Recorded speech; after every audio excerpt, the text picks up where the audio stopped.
मैं बताने वाला हूँ ये सबसे महत्वपूर्ण पॉइंट है कि आपको अब अपना समय सारणी क्या रखनी है, अब अपनी टाइम टेबल क्या रखना है,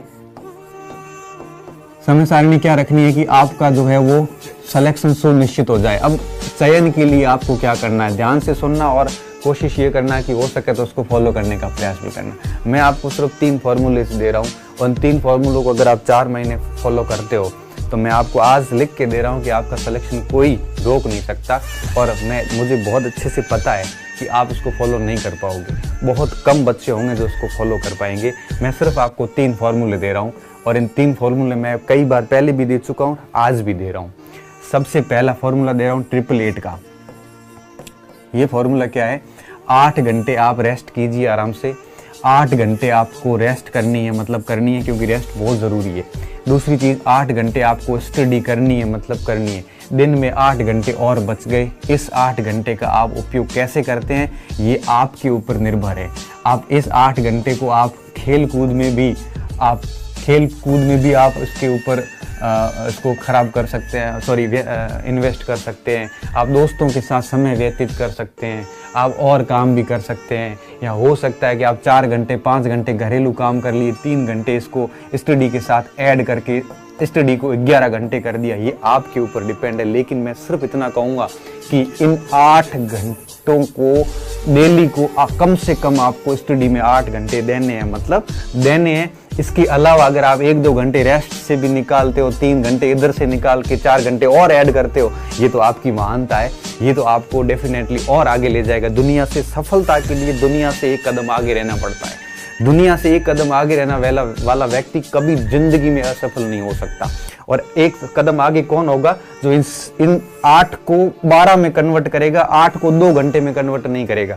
सुबह जब उठते हैं ना, तो उसके बाद में जब रात को सोते हैं तो सोते वक्त सोचना कभी कि आज दिन में आपने किया क्या है। और अगर रात को सोते वक्त आपके मन मस्तिष्क में एक चिंता सताए कि यार पूरा दिन खराब कर दिया, कुछ भी नहीं किया, रात को नींद नहीं आती, करवटें बदल के व्यक्ति के शरीर दर्द करने लग जाता है, चिंता होती है कि मैं किस लिए गांव से आया हूँ, मैं कर क्या रहा हूँ यहाँ पे। और उस व्यक्ति की हालत इतनी पतली हो जाती है कि वो मतलब अवसादग्रस्त हो जाता है। जब आप पूरे दिन को इस तरह से बर्बाद करोगे ना, तो आपकी रात भी कभी अच्छी तरीके से नहीं जाएगी। और अगर आप आंखें थक के सो जाती है ना, इस समय समझना है कि आपकी पढ़ाई पूर्ण रूप से हुई है। तो 8-8 घंटे का रूल्स फॉलो करना पहली चीज़। इस समय एक चीज़ और ध्यान रखना, कभी पढ़ाई को घंटों में काउंट करने की गलती मत करना। लड़के पूछते हैं स्टूडेंट मेरे को, सर कितने घंटे पढ़ें, 8 घंटे पढ़ लूँ, 4 घंटे पढ़ लूँ। मैं तो सिर्फ इतना कहूँगा, आपकी औकात पे डिपेंड करता है। आपकी आंखें कब तक थकती है तब तक पढ़िए आप। आपको लगता है कि 15 घंटे पढ़ लिया, अब आंखें काम नहीं कर रही है, उस समय आराम से सो जाइए। अगर आपको लगता है कि आज 6 घंटे पढ़ लिया, 7 घंटे पढ़ लिया, मन नहीं, मत पढ़िए।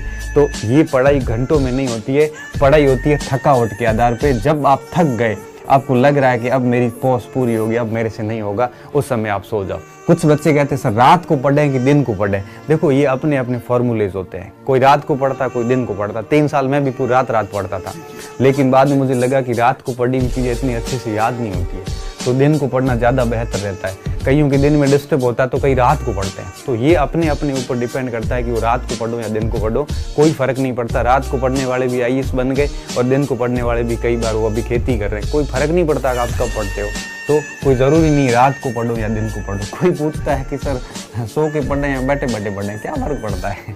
जब मन होता है सो के पढ़ लो, थक गए उठ गए, वापस बैठ के पढ़ लो, घूमते घूमते पढ़ लो, कैसे भी पढ़ो, पढ़ना है। और आसपास में कोई रोंदू व्यक्ति रख लिया रोने वाला, तो आपको 11 घंटे की जगह 1 घंटे में लेके आ जाएगा। इसलिए ध्यान रखना, ऐसे रोने वाले व्यक्तियों से हमेशा दूर रहना। रोने वाला व्यक्ति कैसा होता है, हर वक्त रोता रहेगा, परीक्षा है कौन, फिर थोड़ी देर घूम के आएगा, अपना नंबर क्या था।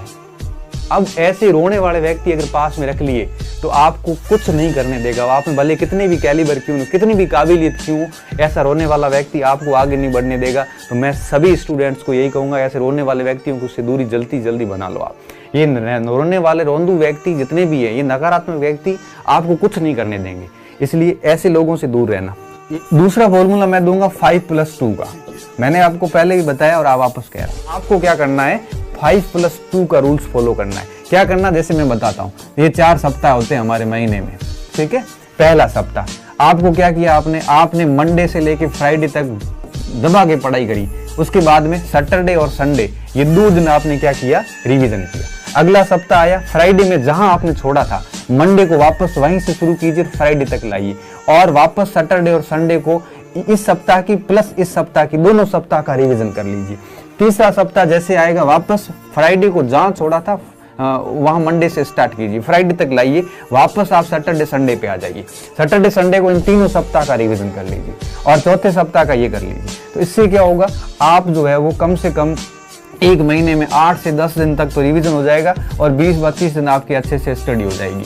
तो 5+2 का रूल्स फॉलो करना और 8-8 इस चीज का स्पेशली ध्यान रखना। हम बच्चे अगर फेल होते हैं ना तो उसके सबसे पीछे कारण क्या जिम्मेदार होता है कि हम रिवीजन नहीं करते। हम पढ़ते जाते हैं, यात्रा करते जाते हैं, पीछे कौन से गाँव चले गए कुछ भी नहीं